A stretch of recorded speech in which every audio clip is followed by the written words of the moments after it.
needs no emphatic denial. Nor does the sad and well-known fact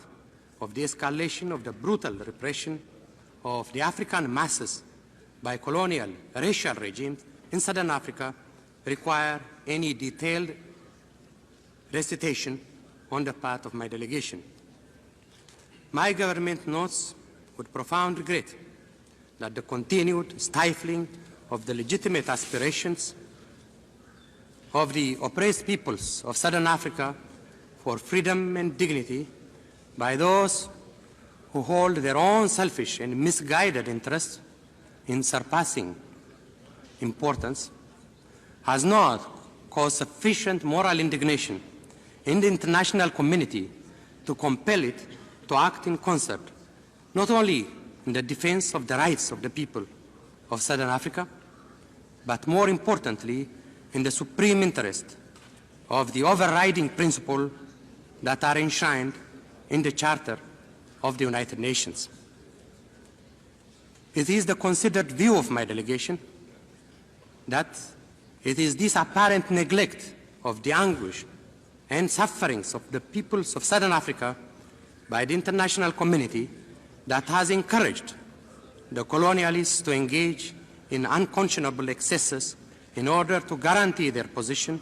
of controlling the lives and destinies of the peoples they remorselessly subjugate and exploit. The incalculable death and destruction that is now being perpetrated by the colonialists in Southern Africa, as well as in Guinea-Bissau, is the direct consequence of the failure of the international community to which I've just referred. In the face of the regrettable complacency on the part of the allies and trading partners of Portugal regarding the plight of the people, women and children at Uriamu in Mozambique is but one more example of the extent to which Portugal is prepared to stoop in its vain attempt to force the surrender of the liberation struggle. How many horrifying massacres of the type that took place at Uriamu are needed before the friends and allies of Portugal realize their responsibilities and begin to deny their support to a country that insists on enslaving millions of Africans and exploiting the resources of their territory. The situation in Zimbabwe continues in its deterioration as the rebel regime, in cooperation with Portuguese and South African forces, increased its military offensive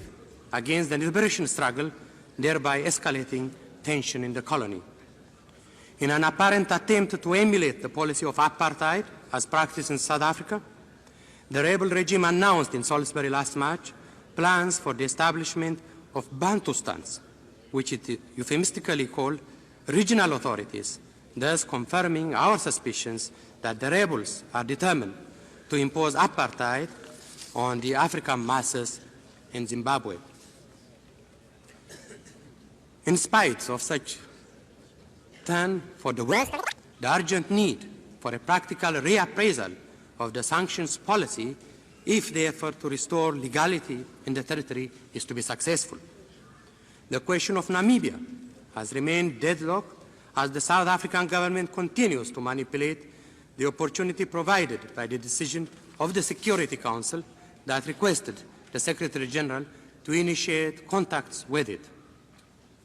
After repeated and patient attempt to probe